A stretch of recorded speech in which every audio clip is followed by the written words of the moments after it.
और चलिए अब आप सभी का नेटवर्क 10 के खास कार्यक्रम रिपोर्टर्स लाइव में स्वागत है, जिसमें हमारे साथ प्रदेशों की राजधानियों और शहरों से हमारे संवाददाता जुड़ेंगे और जानकारी देंगे कि क्या है उनके शहर की खास खबरें। और इसी पर चर्चा करने के लिए, अधिक जानकारी के लिए हमारे संवाददाता जुड़ गए हैं। हमारे साथ राजकुमार चौधरी, वरिष्ठ संवाददाता, नोएडा से जुड़ गए हैं। हमारे साथ वासु कसाना, गाजियाबाद से हमारे संवाददाता जुड़ गए हैं। वहीं उपेंद्र सिंह राणा जो है वो देहरादून से जुड़ गए हैं। अजहर हुसैन हमारे संवाददाता श्रीनगर से जुड़ गए हैं। तो सबसे पहले राजकुमार, आपके पास आते हुए, अगर देश और विदेश की बड़ी खबरों की बात करूं तो क्या बड़ी खबरें आज की? देखिए भारतीय हिंदुस्तान की सबसे बड़ी खबर तो यही कि संसद का सत्र चल रहा है और सत्र को लेकर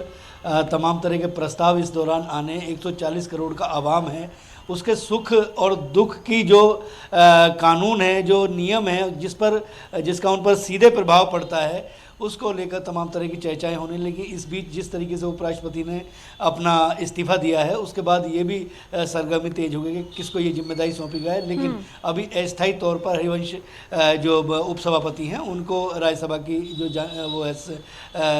जो उसका सभापति का जो दायित्व है वो उनके पास दे दिया है। अभी तक जब तक और उपराष्ट्रपति का किसी का चयन नहीं हो जाता है, तब तक वही राज्यसभा को लीड करेंगे। उसके अलावा यदि बात करें तो 15 अगस्त से ठीक एन पहले एनसीआर से दो बड़ी खबरें मिल रही हैं। जिस तरीके से अल-कायदा जो आतंकी संगठन है, जो घोषित आतंकी संगठन है, विश्व में पूरी दुनिया ने उस पर प्रतिबंध लगाए हुए हैं और तमाम जो परिस्थितियां हैं, उन परिस्थितियों में ऐसे 4 आतंकवादियों की गिरफ्तारी हुई है। 2 की गिरफ्तारी गुजरात में हुई है, एक की गिरफ्तारी दिल्ली में हुई है। इसके तार नोएडा से भी जुड़ गए हैं कि नोएडा के 86 का एक लड़का है, उसकी भी जो इसमें संदिग्धता है वो पाई गई है। और गुजरात ATS की ये कार्रवाई, एंटी टेररिस्ट स्क्वाड की जो टीम है वो सक्रिय हो गई है। और एक इस तरीके के इनपुट भी मिले हैं जो सूत्रों के हवाले से जानकारी मिली है कि स्वतंत्रता दिवस के अवसर पर 15 अगस्त के ऐन मौके पर किसी बड़ी साजिश को कहीं ना कहीं अंजाम दिया जाना था, क्योंकि ऑपरेशन सिंदूर के बीच इस समय चल रहे हैं। तो पूरा आतंकी संगठन जो है वो हिंदुस्तान को कहीं ना कहीं अस्थिर करना चाहते हैं और उसी से इस खबर को जोड़ के देखा जा रहा है। उनके साथ इन्वेस्टिगेशन चल रही है, उनसे जो इनपुट मिले हैं, तमाम जो हमारी एजेंसियाँ हैं, चाहे हम उसमें STF की बात कर लें, ATS की बात कर लें, और तमाम जो सुरक्षा व्यवस्था जो है किस तरीके से और कड़ी रहेगी। और इसके बाद एक नया ब्लूप्रिंट तैयार होगा 15 अगस्त पर, किस तरीके से जो स्वतंत्रता दिवस है, स्वतंत्रता दिवस की परेड, क्योंकि हज़ारों लोग वहाँ पे पहुँचते हैं लाल किले की प्राचीर से। प्रधानमंत्री नरेंद्र मोदी जिस तरीके से अपने भाषण पिछले 11 साल से देते रहे, तो इस बार भी स्वतंत्रता का जो ये जो दौर है, इस दौर को किस तरीके से शांतिपूर्ण तरीके से मनाया जाए, ये एक चुनौती कहीं ना कहीं बनता हुआ दिख रहा है। एक बड़ी खबर जो है ATS की तरफ से जो कार्रवाई हुई, जो STF की तरफ से कार्रवाई की है, गाजियाबाद में एक फर्जी दूतावास चलाने वाले व्यक्ति को पकड़ा है। हर्षवर्धन जैन इसका नाम है। इसके पास से बहुत सारे ऐसे दस्तावेज मिले हैं जो कहीं ना कहीं प्रतिबंधित दस्तावेजों में माने जाने चाहिए, और कई देशों के जो इसके पास से पासपोर्ट हैं वो मिले हैं। अगर बात की जाए, अगर जब इस STF ने इसके जो इतिहास को पलटा, जब इतिहास को खंगालने का प्रयास किया, तो इस तरीके की इन्फॉर्मेशन भी मिली कि तकरीबन 11 साल पहले इसके पास से एक सैटेलाइट फ़ोन भी मिला था। तो कवि नगर से ये इसको संचालित कर रहा था, फर्जी दूतावास को, और तमाम जो इन्फॉर्मेशंस थी, एक मुखबिर की सूचना मिली STF को, STF ने इस पर कार्रवाई की है। हर्षवर्धन जैन को इसमें गिरफ्तार किया है और ये जो जांच है, ये जांच चल रही है। तो ये हिंदुस्तान की जो बड़ी खबरें हैं, आज मेरे ख्याल से इसके आसपास सारी जो गतिविधियां हैं वो घूमती हुई दिखेंगी। बिल्कुल। और जब से हर्षवर्धन की गिरफ्तारी हुई है राजकुमार, वाकई में आपने बिल्कुल ठीक कहा, चर्चाओं का विषय बना हुआ है। लग्जरी गाड़ियों में घूमता था और इतना बड़ा रैकेट ये चला रहा था। आपके पास वापस लौटूंगी, वासु आपके पास आते हुए, गाजियाबाद की अगर मैं बात करूं तो क्या बड़ी खबरें आज की हैं? देखिए भारतीय, जिस तरीके से हमारे सहयोगी राजकुमार जी ने बताया कि यूपी STF ने छापा मारकर एक जो फर्जी दस्तावेज हर्षवर्धन नामक व्यक्ति द्वारा चलाया जा रहा था, उसे गिरफ्तार किया है। देखिए आपको बता दें, जो हर्षवर्धन नामक व्यक्ति है, ये गाजियाबाद के नगर थाना क्षेत्र में ही रह रहा था, किराए के मकान पे रह रहा था और लगातार कई वर्षों से इस फर्जीवाड़े का काम कर रहा था। सुरक्षा एजेंसियों के द्वारा इनपुट मिलती है, जिसके बाद यूपी STF कल सुबह के समय कविनगर में छापा मारती है और इस हर्षवर्धन को गिरफ्तार करती है। देखिए जो यूपी STF की जो छापेमारी है, उसमें जो हर्षवर्धन से जो बरामदगी हुई है, उसमें डिप्लोमेटिक नंबर लगी 4 गाड़ियां थी, 12 डिप्लोमेटिक पासपोर्ट, विदेश मंत्रालय की लगी हुई मोहरें, 2 फर्जी पैन कार्ड, 34 देशों कंपनी लगी मोहर, 2 फर्जी प्रेस कार्ड, 44 लाख लगभग रुपए से यहाँ से बरामद किए गए। और देखिए बिल्कुल। आपको बता दें ये शख्स इतना साथी था भारती कि जो देश विदेश के गणमान्य है उनकी मौत के जरिए फोटो लगाकर लोगों को प्रभावित करता था, और साथ ही जो कंपनियां हैं उन्हें विदेश में पैसा लगाकर मुनाफा कमाने के नाम पर दलाली और हवाला का काम भी किया करता था। ठीक है, देखिए जी बिल्कुल, पहले छांगुर बाबा और उसके बाद हर्षवर्धन चैन, एक के बाद एक बड़े बड़े अपडेट जो हैं वो उत्तर प्रदेश से आ रहे हैं। चलिए, मैदानी राज्यों की बात हो गई है, अब पहाड़ी राज्यों की ओर बढ़ते हैं। सबसे पहले अजहर आपका रुख करते हुए अगर जम्मू कश्मीर के बड़ी खबरों की बात करूं तो क्या बड़ी खबरें आज की?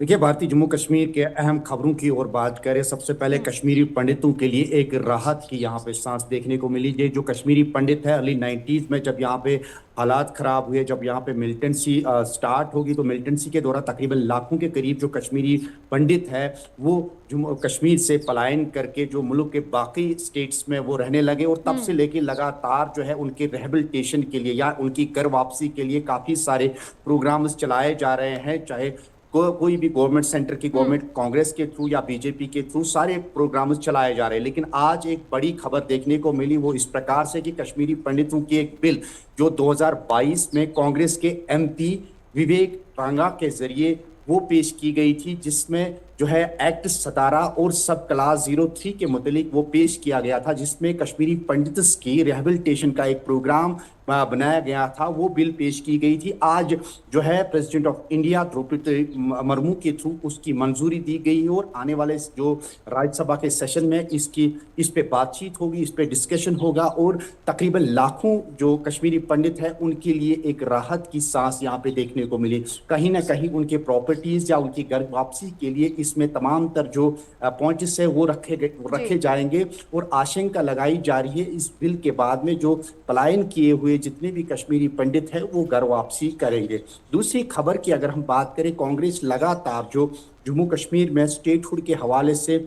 जंतर मंतर पे जो प्रोटेस्ट वो लगातार जारी है। कल एक बार फिर एक बड़ा बयान सामने आया है, क्योंकि कैबिनेट जम्मू कश्मीर की सरकार की कैबिनेट में रिशफल होने जा रहा है, और इसी बीच जो है कांग्रेस की जानिब से एक बड़ा बयान कि वो तब तक कैबिनेट का हिस्सा या अलायंस के कोई किसी भी हिस्से का पार्टनर नहीं बनेंगे कि जब तक कि जम्मू कश्मीर को स्टेटहुड का दर्जा जो है वो वापस नहीं दिया जाएगा। ये कांग्रेस के सारे जो जितने भी वहाँ पे लीडर्स हैं उनकी जानिब से ये कल जंतर मंतर पे बयान दिया गया। दूसरी जानिब जो चीफ मिनिस्टर उमर सरकार की जानिब से भी आने वाले दिनों में जो कैबिनेट में रिशफल देखने को मिलेगा, और आशंका ये लगाई जा रही है कि कैबिनेट के नए कुछ चेहरे जो है वो इस बार जो है सामने आएंगे और वो दिखेंगे। लेकिन कांग्रेस की जानिब से, दूसरी जानिब से जो बयान आया है और जिसको लेके भी उमर सरकार में काफी परेशानियां यहाँ पे देखने को मिली है। लेकिन आने वाले समय में पता चलेगा क्या वाकई तौर पे जब स्टेटहुड वापस दिया जाएगा फिर से जो कांग्रेस है वो हिस्सा बनेगी और कैबिनेट में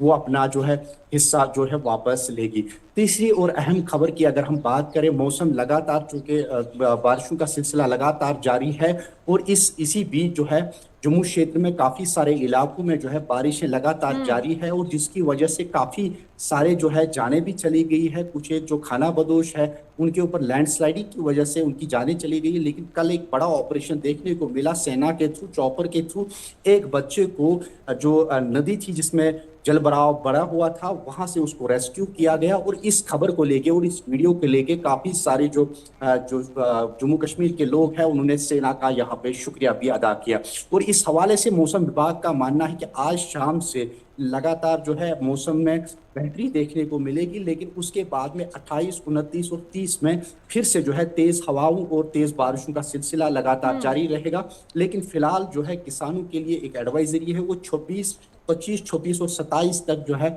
वो अपने खेती की तरफ रुख कर सकते हैं। लेकिन उसके बाद में यानी 28, 29, 30 में एक बार फिर जो है स्पेल है, और उस स्पेल के दौरान जो है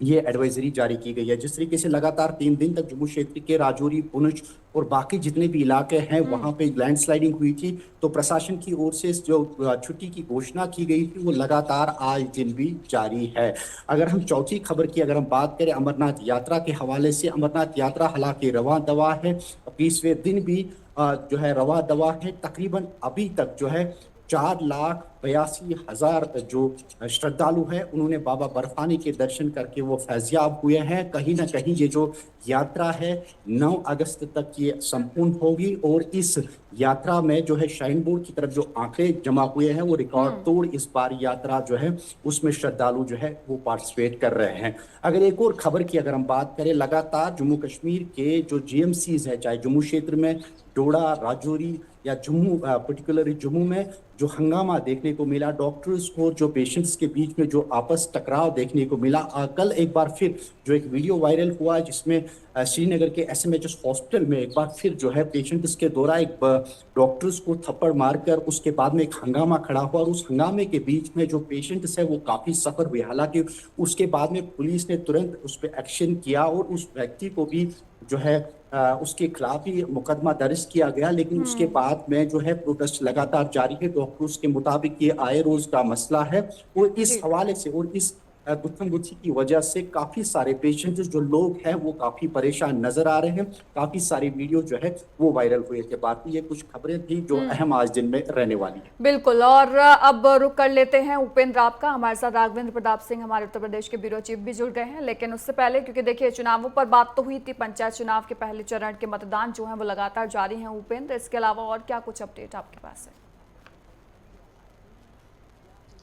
देखिए भारती, दूसरी बड़ी खबर की अगर बात की जाए, जिस तरीके से आज हालांकि पहले चरण का मतदान जो है वो हो रहा है, उसको लेकर जिस तरीके से पहले भी हमने जिक्र कर दिया है। दूसरी बड़ी खबर की अगर बात की जाए तो काफ़ी समय से जिस तरीके से सोशल मीडिया से लेकर तमाम जगहों पर जिस तरीके से खबर जो है वो दौड़ रही थी कि कई ऐसे स्कूल हैं, सरकारी स्कूल हैं उत्तराखंड के जो है बंद होने की कगार पर जो है वो चल रहे हैं, जिसमें 1 से 8 तक के खासतौर पर जो प्राथमिक विद्यालय हैं उनके बंद होने की कगार पर जो है वो चल रहे हैं, क्योंकि वहाँ पर जो बच्चे हैं वो जिस तरीके से वहाँ पर नहीं है।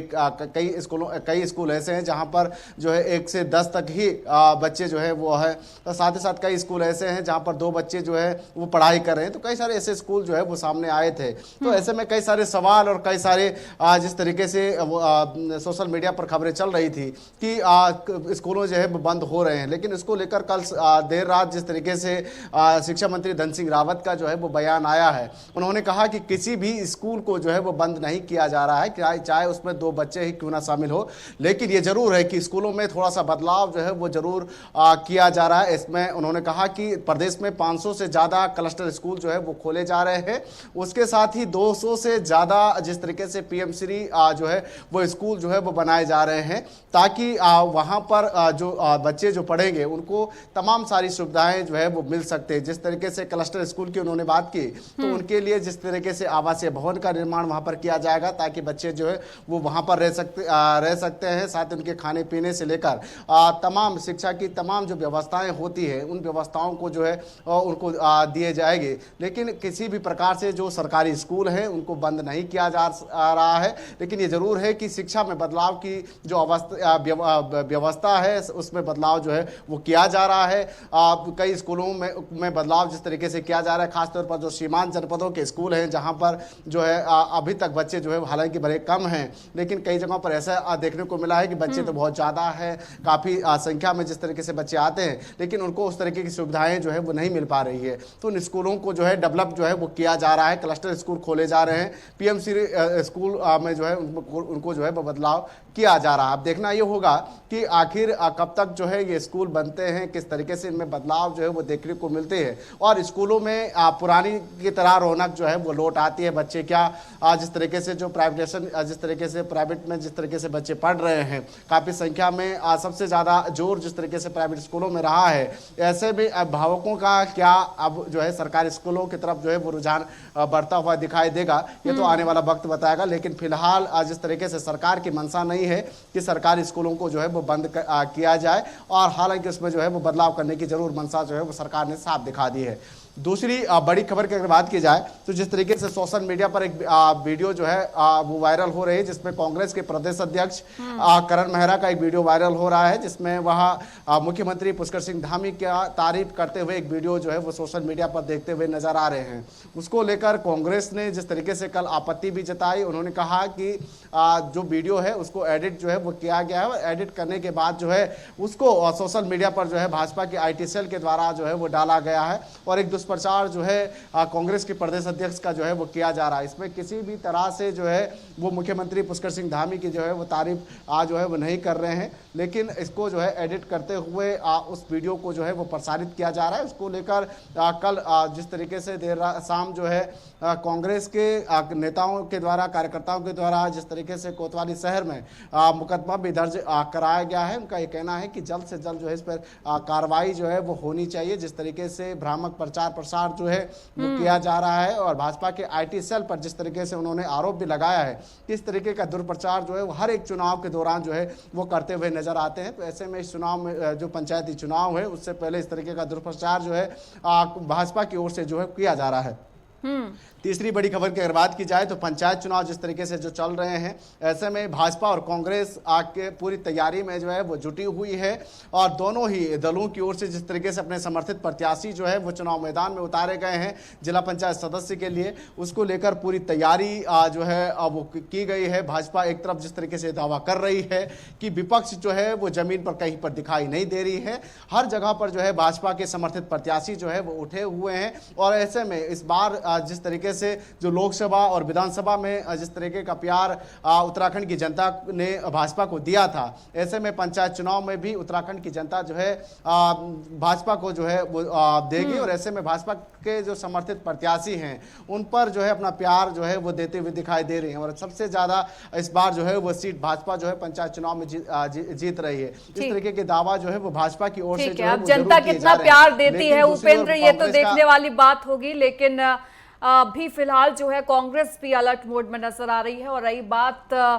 बीजेपी की, तो देखिए सभी पार्टियों का ये देखने को मिलता है कि तारीफ तो सब ले लेते हैं लेकिन तौहीन से सब बचना चाहते हैं। आपके पास वापस लौटूंगी और राघवेंद्र, अब आपके पास आते हुए उत्तर प्रदेश की अगर बड़ी खबरों की बात करूं, क्योंकि आजकल हम लोग बहुत ज्यादा सुन रहे हैं छांगुर बाबा, फिर हर्षवर्धन जैन, और क्या कुछ अपडेट है?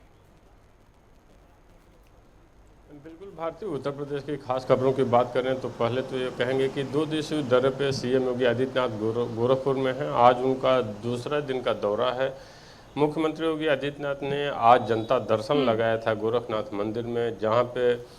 उन्होंने लोगों की समस्याओं को सुनी और अधिकारियों को निर्देश दिए कि समस्याओं का निस्तारण जल्दी से जल्दी किया जाए। वहीं हम मुख्यमंत्री योगी आदित्यनाथ के कार्यक्रम की बात कर लें तो CM योगी आदित्यनाथ का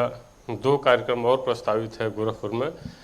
पहला ये है कि असरोन चौक पे जयप्रकाश नारायण की मूर्ति का अनावरण उनके द्वारा किया जाएगा और दूसरा वहीं पुलिस लाइन में जो नया हेडक्वार्टर बना है वो पुलिसकर्मियों को सौंपेंगे CM योगी। इसके अलावा छांगुर की बात कर लें अवैध धर्मांतरण के मुद्दे पे, तो सबसे बड़ा मुद्दा यही है कि ED 10 दिन की कस्टडी के लिए रिमांड डाली है, जिस पे आज सुनवाई होनी है। अब देखना होगा कि 10 दिन की अगर रिमांड ED लेती है तो पूछताछ में और कौन कौन से पत्ते खुलते हैं, क्योंकि जिस तरह की गिरफ्तारियां हुई हैं, जिस तरह से विदेशी फंडिंग की बातें सामने आई हैं, अवैध धर्मांतरण का इतना बड़ा साम्राज्य छांगुर के तरफ से चलाया जा रहा था, इसको देखते हुए उत्तर प्रदेश सरकार द्वारा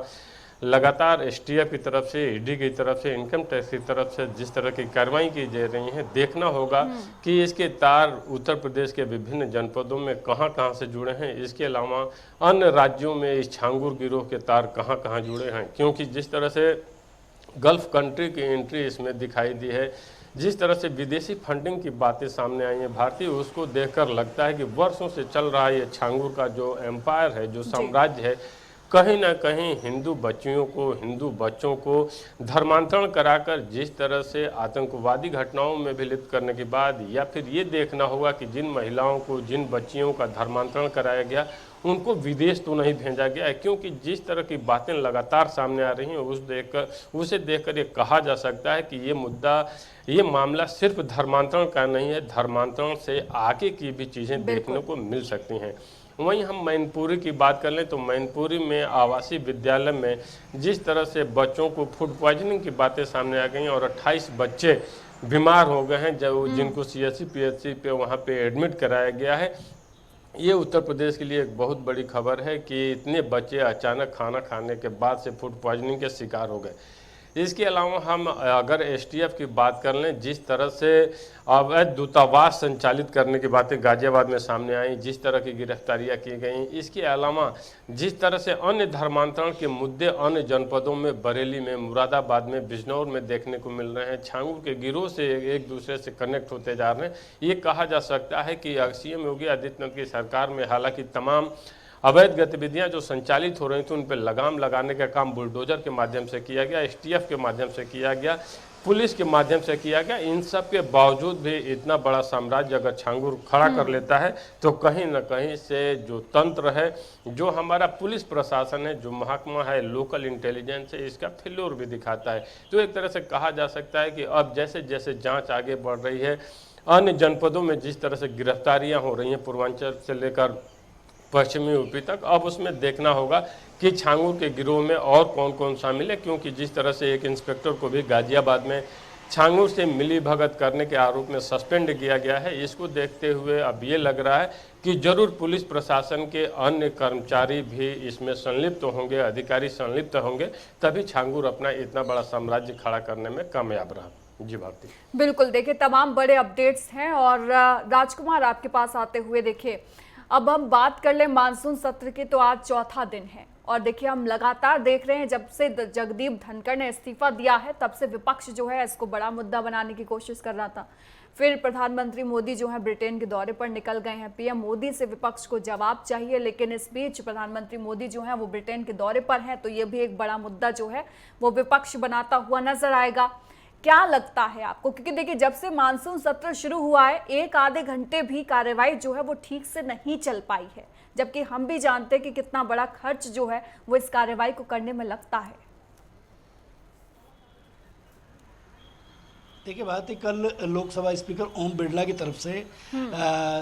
सरकार से इस बारे में वार्ता की गई, बातचीत की गई कि विपक्ष जो है वो ऑपरेशन सिंदूर और इससे जुड़े हुए मसलों पर वार्ता करना चाहता है। उसके लिए 2 दिन का समय मुकर्रर कर दिया गया है। 28 और 29 तारीख जो है अभी प्रस्तावित हैं। प्रधानमंत्री नरेंद्र मोदी वापस आएंगे, 16 घंटे का समय दोनों सदनों में इस पर डिस्कस होगा। इस पर जो सवाल आएंगे उन सवालों के जवाब रक्षा मंत्री राजनाथ सिंह देंगे। अभी तक ये जो कार्य योजना है ये सूत्रों के हवाले से ये प्रस्तावित है और इसके बाद कहीं ना कहीं सदन को चलाने की जो हिदायत है वो दी गई है। कल ओम बिरला की तरफ से अगर उनके स्टेटमेंट को देखें तो उन्होंने स्पष्ट तौर पर कहा 140 करोड़ के आवाम ने आप लोगों को अपनी समस्याओं पर चर्चा करने के लिए लोकसभा और राज्यसभा में तो हालांकि विधायकों के जरिए